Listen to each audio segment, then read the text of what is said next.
Honourable Member for Olds, Didsbury, Three Hills. Thank you, Mr. Speaker. It's an absolute pleasure to rise here today.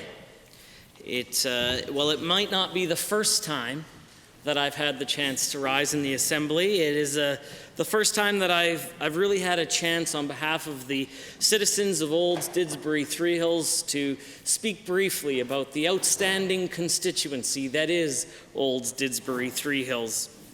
Mr. Speaker, I arrive here thankful and gratified by the broad support of so many of my family, my friends, my neighbors. And speaking, Mr. Speaker, of my family, it's an absolute pleasure to have them here in the gallery today. You know, so little can be done in this life of public service without the support of those closest to you.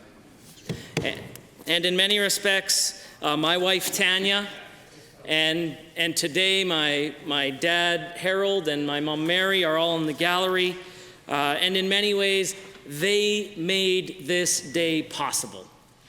Because if it wasn't for their support, encouragement, long hours, Tanya parenting our three children in such a wonderful, caring way that she does, it wouldn't be possible for me to give some of myself to public service as well, to trying to be the best family co-worker and laborer and dad and friend that I can as well.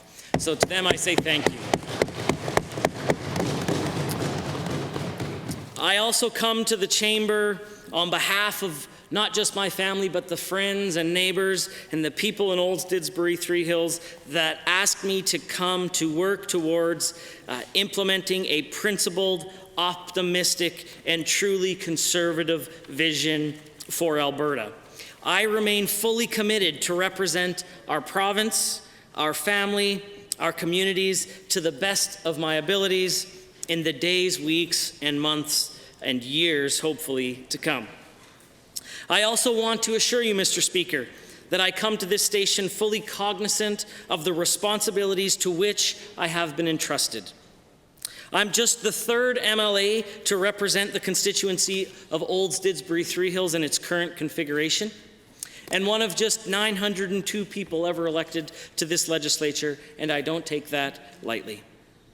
When I think of the strong and capable representatives of Olds, Didsbury, Three Hills that have come to this assembly to serve, I think of people like Bob Clark, who served in many roles in this assembly, on both sides of the House, and I will strive to serve in a manner that he did, always putting the needs of the people of Alberta ahead of his own political gain.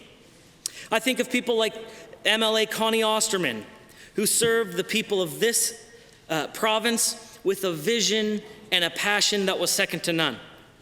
She often put aside political differences to assist Albertans, members of the Assembly, and in particular had a passion for protecting children while she was serving as the minister responsible for that area.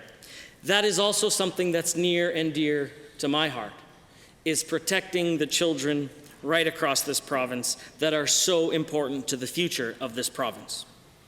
More recently, men like Richard Mars and Bruce Rowe. I'd like to take a brief moment to particularly thank Mr. Rowe.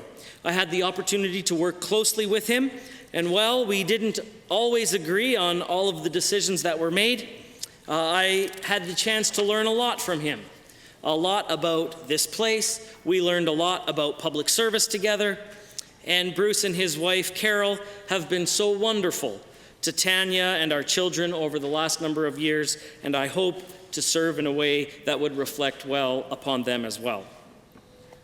Thanks to their passionate representation over the years, our legislature has been home to many invigorating debates, leading to monumentous changes. Living up to this legacy that they have left for me will be daunting. But as official opposition House Leader, this duty is a duty that I intend to seize with both hands. The fact is, this year, Mr. Speaker, is like none that we've seen in approximately half a century. The past election brought true change to the Assembly. The people of Alberta elected both a new government and a strengthened opposition that were both and continue to be dedicated to the cause of renewal. And it's in this spirit of renewal that I offer my hand in cooperation to all members of this assembly who seek to reinvigorate the role of the legislature. Mr. Speaker, you are now well familiar with my passion for the assembly, for its rules, for its customs, and for its traditions.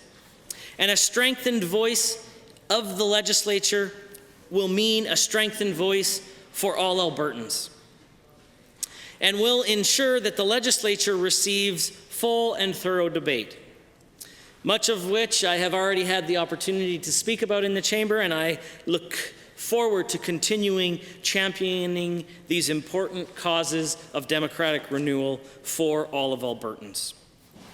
Mr. Speaker, the people have spoken, and they deserve to be heard every day, not just on election day, and that's exactly what I intend to do during my time in the Assembly. I'm proud, Mr. Speaker, to represent one of our province's leading agricultural regions. Looking back through the archives, I found a copy of a former MLA, Bob Clark's maiden speech, much like I'm giving today, except this one was given in the Assembly in 1961, in which he took time to encourage rural youth to take a longer, more serious look at agriculture before leaving to the city.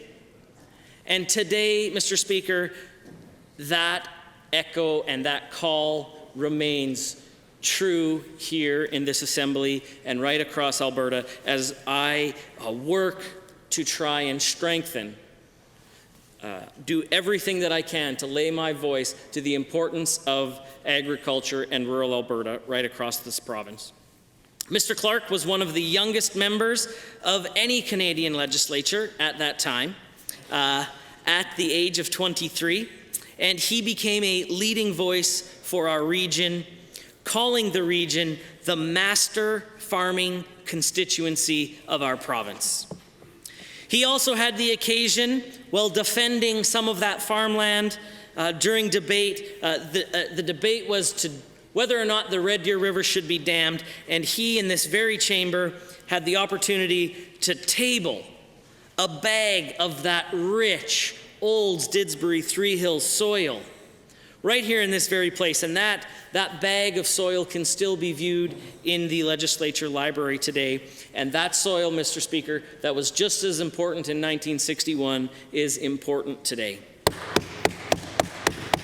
Today, across Kneehill and Mountain View County, hundreds of farm families remain on the land, harnessing the power of new technologies to continue the work that Alberta's pioneers started more than a century ago. While crop prices have fluctuated in recent years, beef and land prices remain high, providing strength for our economy and a key to our future. Mr. Speaker, let me be clear. Agriculture will remain a leading industry and a backbone to our economy, and it is the bedrock upon which many communities in this province have been built.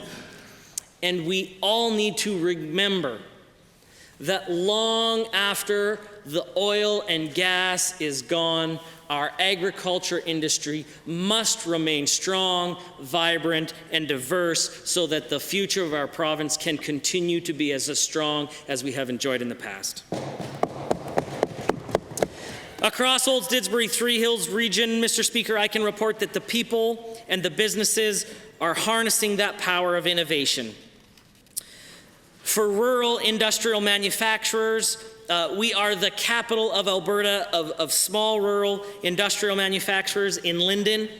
The innovation that is provided and delivered at Olds College is second to none, not only just in this province, but right around the country, and in fact, North America. They are leading changes in industry and technology, and I encourage every member of this assembly to visit the constituency, in particular, spend some time at Olds College and see the incredible work that is happening there. In an era of global trade, maintaining and building Alberta's competitive advantage helps create jobs and ensures economic growth. All regions of Alberta go through booms and busts, but I'm proud to represent a region where determination and vision continue to thrive in spite of present circumstances. They know that the government doesn't make Alberta strong, that the people of Alberta make this province strong, and that is exactly what they continue to press into even today. That being said, Mr. Speaker, the people of Old Didsbury Three Hills do have some serious concerns about some of the things that happen in this chamber. They are deeply concerned about this government's risky economic policies that continue to hurt jobs. They have seen lots of talk from this government, but little action, particularly on jobs. Even, Mr. Speaker, in this recent throne speech, we had the opportunity yesterday to have some significant talk on jobs, and when we saw Bill 1, what we saw, Mr. Speaker, was more of a glorified job description for the minister than it was a plan for jobs in this province. And I can tell you that the people of Old Didsbury Three Hills are concerned about the direction of this government. Other issues, Mr. Speaker, that are important to the people of Old Didsbury Three Hills, but not just those people, the people of right across this province, is the issue of property rights. They were tampered with in many respects by previous administrations. And my predecessor, Mr. Bruce Rowe, was correct when he noted, and I quote, "Property rights are not optional. They are a basic human right, fundamental to the progress of free societies right around the world." And you, Mr. Speaker, and many members of this chamber were reminded of that when we had the absolute pleasure and honor of having the Magna Carta here late last year. And it's a reminder of the importance of these rights that all of us have. It is a cause that is important to all Albertans, not just rural Albertans, and it's a cause that we on this side of the House will continue to press forward for comprehensive reform when it comes to property rights. While there are some significant differences between the current government and the opposition on a variety of issues, at times there has been lots of agreement around property rights. Now, unfortunately, in the last number of weeks, we've seen the government vote against some concrete solutions provided by the opposition that would have moved us back in the direction of restoring these property rights. But I still have faith that a day will come when the government will do the right thing, restore the property rights that have been eroded in this province, and it will be done because of the continued pressure from the official opposition and the people of this province to ensure that that is taken into account and that it is an important issue, not to the government, but to all of Alberta, and it's one that we will continue to champion.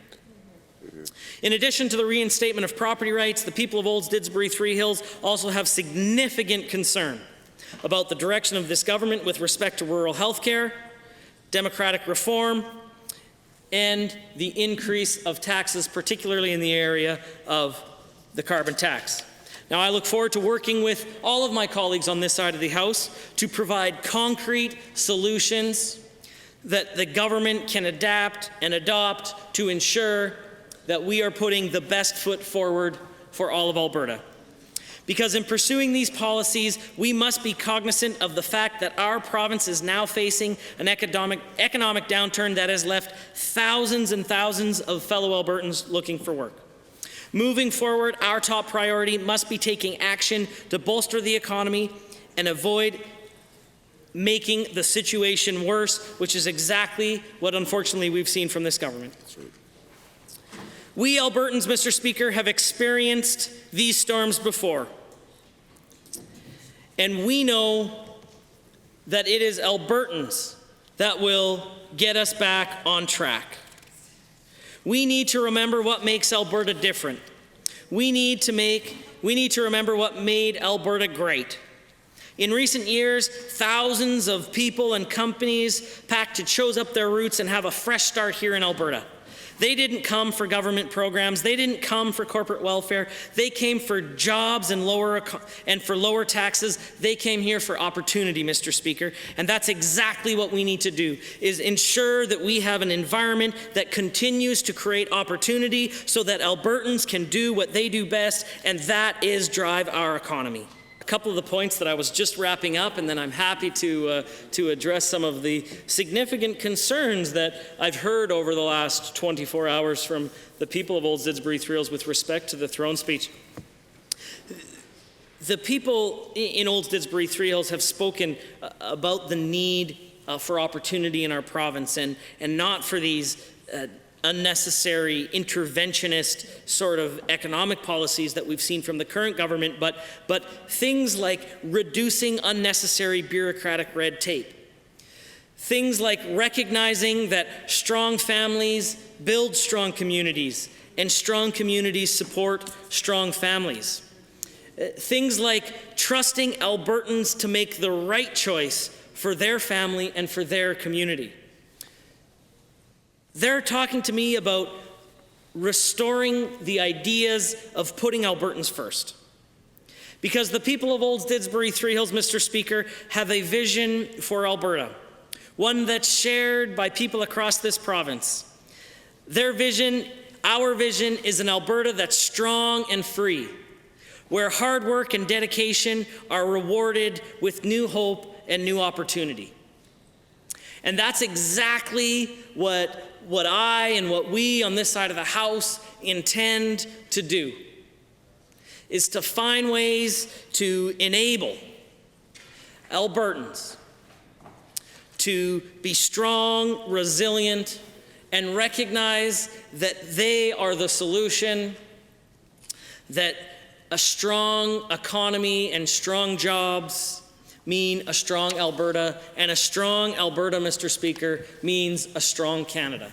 And that's exactly what, at a time like this, we need the government to do. That's exactly what we need our province to do, the people of Alberta, the people of Old Didsbury Three Hills, and together we can ensure that our province regains its place in Confederation, that the ideals of Albertans are once again lifted up, held high, and championed right across the world.